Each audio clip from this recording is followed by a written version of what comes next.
It's 7:30 on a Thursday night. You just got home from work. You're tired. You're hungry. You open the fridge and stare into the void. There's a half-empty jar of pickles, some wilted lettuce you bought with good intentions, and a takeout container from 3 days ago that you're afraid to open. You sigh. You grab your keys. You go to the grocery store. Again, 45 minutes later, you're walking out with a cart full of stuff you didn't plan to buy. Frozen pizzas, cookies, that fancy cheese that was on sale, a rotisserie chicken because you can't deal with cooking. You get home, unpack the bags, and realize you spent $87 on what was supposed to be a quick trip for milk and eggs. And as you eat that rotisserie chicken over the sink, you ask yourself the same question you ask every time. How did this happen again? My name is James, and I spend way too much time thinking about the invisible forces that separate you from your money. If you've ever walked out of a grocery store wondering where your paycheck went, if you've ever bought things you didn't need because you were too tired to resist, make sure to hit that subscribe button and give this video a thumbs up. Because today we're talking about decision fatigue and why shopping after 6 p.m. is silently adding 30% to your grocery bill. Here's the thing. Most people think grocery spending is about list making and coupon clipping. They think it's about being disciplined or knowing how to meal plan. And sure, those things help. But there's something much bigger at play. Something that has nothing to do with how good you are with money. It's called decision fatigue. And it is absolutely wrecking your budget every single time you shop after dark. Let's start with the science. Every single day, you make thousands of decisions. What to wear, what to eat for breakfast, which emails to answer first, whether to respond to that text or leave it on read, which route to take to work, what to have for lunch, whether to go to the gym after work. Each one of these decisions costs mental energy. Not a lot individually, but they add up. By the end of the day, your brain is exhausted. You've used up your mental bandwidth. And when your brain is exhausted, it stops making good decisions. Researchers have studied this phenomenon extensively. One famous study looked at parole board decisions in Israel. They found that prisoners who appeared before the board early in the morning received parole about 70% of the time. Prisoners who appeared just before lunch, around 10%. After lunch, the rates went back up, then declined again as the day wore on. Same judges, same laws, same cases. The only difference was mental exhaustion. The judges literally ran out of the mental energy needed to make careful decisions. So they defaulted to the easiest option, deny parole. Now, if professional judges with years of training and life or death authority over other humans can't overcome decision fatigue, what chance do you have standing in the cookie aisle at 8 p.m.? Here's what most people don't realize. The grocery store is specifically designed to exploit your exhausted brain. Think about it. When do most people grocery shop? After work. Between 5 p.m. and 8 p.m. When are you most mentally depleted? Between 5 p.m. and 8 p.m. The entire grocery industry is built around selling to tired people. Let's break down what happens when you shop tired. First, you don't make a list. Or if you do, you lose it. Or you forget it at home. So you're shopping based on memory and vibes. That's dangerous. Second, you're hungry. It's dinner time. You haven't eaten. And grocery stores know that hungry shoppers spend more. A lot more. One study found that hungry shoppers spend 64% more than shoppers who just ate. 64%. That's not a coincidence. That's biology. When you're hungry, your brain releases a hormone called ghrelin. Ghrelin makes food look more appealing. It literally changes how you perceive value. That frozen pizza you normally ignore looks gourmet. That family-sized bag of chips, essential. Third, you're tired. Your prefrontal cortex, the part of your brain responsible for impulse control, rational decision-making, and long-term planning, is running on fumes. It's like a bouncer who fell asleep at his post. And all the impulse purchases? They're the rowdy crowd rushing past him into the club. So now you're tired, hungry, and mentally depleted. You walk into a store designed by PhDs in psychology who've spent decades figuring out exactly how to separate you from your money. What could possibly go wrong? Let's talk about the specific ways grocery stores exploit your exhausted brain. The layout. You know how milk and eggs are always at the back of the store? That's not an accident. They make you walk past thousands of products to get to the basics. By the time you reach the dairy section, you've already been tempted a dozen times. The end caps, those displays at the end of every aisle, they're prime real estate. Brands pay millions for those spots.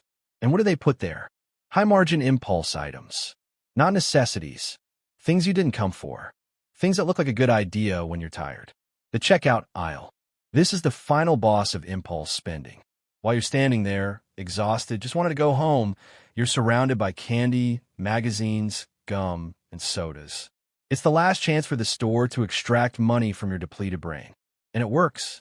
Impulse purchases at the checkout account for billions in revenue every year. Now, let's put some numbers on this.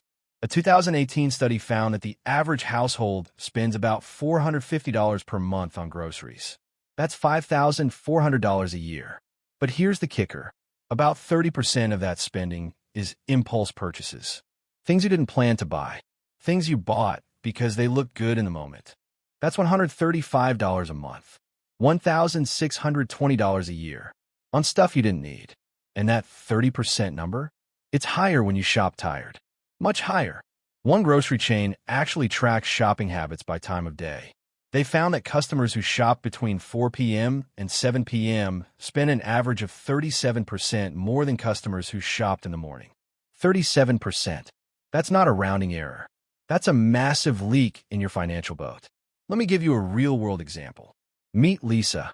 Lisa works a 9 to 5. She gets off at 5:30, fights traffic, picks up her kid, and finally makes it to the grocery store around 6:45. She's tired. She's hungry. She's got a child in the cart asking for every sugary thing in sight. Lisa's list, if she made one, says milk, eggs, bread, chicken, vegetables. But by the time she leaves, her cart also contains a box of cookies, a bag of chips, a frozen pizza, a 6-pack of soda, some fancy crackers that were on sale, and a magazine because she just needs 5 minutes of peace. Her total?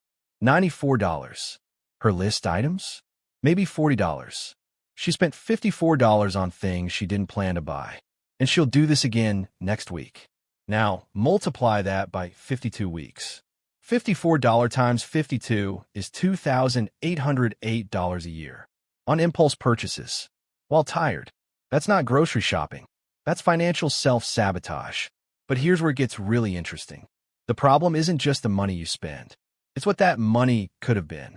Let's do the math on Lisa's $2,808. If Lisa invested that $2,808 every year instead of spending it on impulse groceries, and she earned a conservative 7% annual return, after 10 years, she'd have over $40,000. After 20 years, over $115,000. After 30 years, nearly $265,000. Lisa isn't just buying cookies. She's buying $250,000 out of her future. Now, you might be thinking, James, this is just about groceries.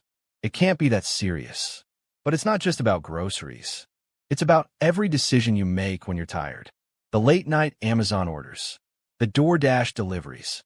The I deserve this purchases after a long day. Decision fatigue affects all of them. A 2021 study found that people who shop online after 9 p.m. spend an average of 28% more than people who shop during the day. 28%. And they're more likely to buy things they return later. The return rate for late-night purchases is nearly double. You're tired, you buy stuff, you regret it, you return it. The store keeps your time and energy. You get nothing. So what do we do about this? How do we fight back against our own exhausted brains? How do we shop without bleeding money? Here's where we get practical. Step 1. Shop on a full stomach. Never, ever go to the grocery store hungry. Eat something first. Even a banana. Even a granola bar. Your ghrelin levels will drop, and you'll make better decisions. This one simple trick is backed by actual science. Step 2. Make a list. And stick to it. Not a mental list. A real list. On paper. In your phone, wherever, but write it down. And here's the key. Commit to buying nothing that's not on that list. Nothing. If it's not on a list, it doesn't go in the cart. This creates a boundary between you and your tired impulses. Step 3. Use a basket, not a cart. If you're only getting a few things, grab a basket. When the basket gets full, you stop. A cart invites you to fill it. A basket limits you. Physical constraint beats willpower every time. Step 4. Shop in the morning. If you can, do your grocery shopping on Saturday morning or Sunday morning. You're rested. You've eaten. Your prefrontal cortex is fresh. You'll make better decisions. And the store is less crowded, which means less stress, which means fewer impulse buys. Step 5. Use grocery pickup or delivery. Here's the thing. Most grocery stores now offer online ordering with free pickup. You order from your computer, you drive up, they load your car. You never walk through the store. You never see the end caps. You never smell the rotisserie chickens. Your tired brain never gets tempted. It's a game changer. Step 6. The 24-hour rule for non-essentials. See something that looks amazing but wasn't on your list? Take a photo of it. Wait 24 hours. If you still want it tomorrow, you can come back. Most of the time, you won't. The impulse will pass. Your tired brain was lying to you. Step 7. Cash only. This one's extreme, but it works. Take only the cash you need for your list. Leave the cards at home. When the cash is gone, you stop spending. No exceptions. It's impossible to overspend if you physically don't have the money. Step 8. The why question. Before you put anything in your cart, ask yourself, why am I buying this? Do I need it? Did I plan for it? Or am I just tired and it looks good? That 3-second pause is often enough to break the impulse trance. Step 9. Shop the perimeter.